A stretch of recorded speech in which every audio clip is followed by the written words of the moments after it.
Hello दोस्तों, स्वागत है आप सभी का अपने चैनल स्टडी विद प्रेम में। आज हम और एक नई इंग्लिश की स्टोरी लेकर आए हैं जिनका कि हिंदी में अनुवाद करेंगे और साथ ही साथ ये भी सीखते चलेंगे कि कौन सा टेंस है और हमें उसका अनुवाद कैसे करना है। तो चलिए शुरू करते हैं। आज की कहानी है fingers and a thumb. Fingers यानी अंगुलियां, एंड यानी और, आ थंब यानी अंगूठा। यहाँ पर एंड क्यों लगा है? क्योंकि ये कंजक्शन है। जब दो वाक्यों को, दो क्लाजों को या दो सेंटेंसों को आपस में जोड़ा जाता है तो वहाँ पर हमें एंड का प्रयोग किया जाता है। तो जैसे हो गया वंस, वंस यानी एक बार, ऑल द फिंगर्स यानी कि सभी उंगलियाँ, ऑफ द हैंड यानी कि हाथ की, एक बार हाथ की सभी अंगुलियाँ, had ganged up against the thumb. यहाँ पर हैड और मेन वर्ब के थर्ड फॉर्म का प्रयोग किया गया है, यानी कि पास्ट परफेक्ट टेंस है। यानी कि एक बार हाथ की सभी अंगुलियाँ, गैंग अप यानी कि इकट्ठा हो जाती हैं, अगेंस्ट यानी के खिलाफ, द थंब यानी कि अंगूठे के, यानी कि एक बार सभी अंगुलियाँ अंगूठे के खिलाफ खड़ी हो जाती हैं। टाल and safely fingers teased the thumb. टाल यानी कि लंबी, एंड सेपली यानी कि सुडौल, फिंगर्स यानी अंगुलियां, टीज्ड यहाँ पर लगाया गया है। ये क्या है? पूरा सब्जेक्ट है यहाँ तक।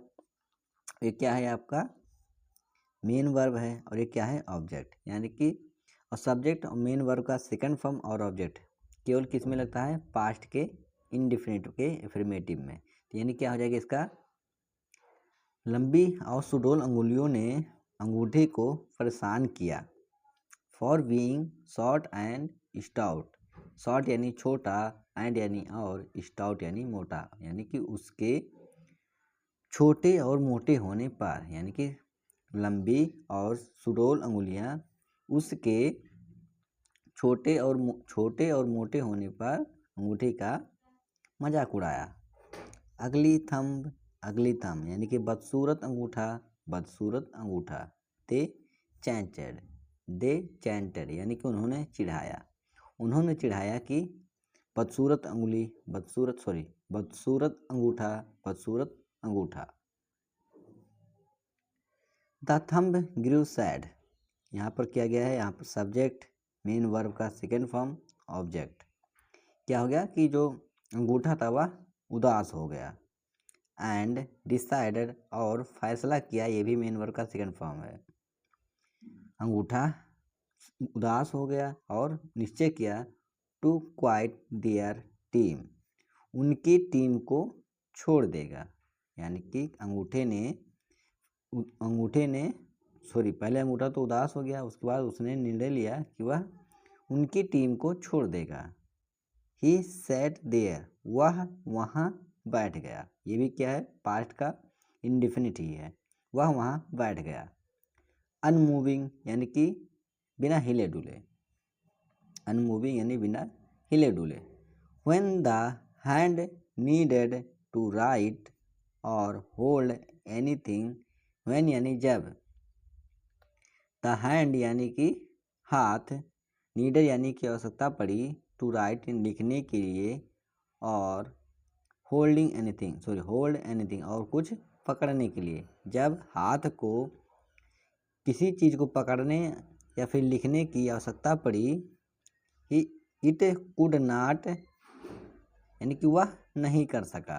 इट कुड नाट यानी कि वह नहीं कर सका। कुड का प्रयोग पास्ट में होता है, कैन का प्रयोग प्रेजेंट में होता है। इसका मतलब सकना होता है।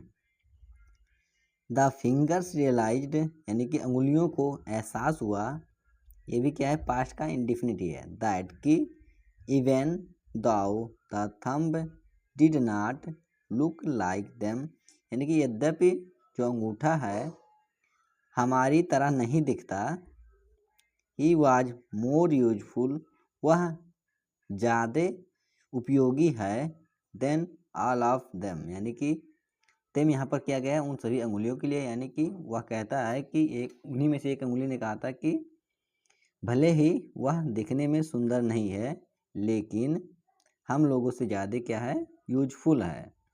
भले ही अंगूठा दिखने में हम जैसा नहीं है, लेकिन ही वॉज मोर यूजफुल, यानी कि वह ज़्यादा उपयोगी है, देन ऑल ऑफ देम, यानी कि हम लोगों की अपेक्षा।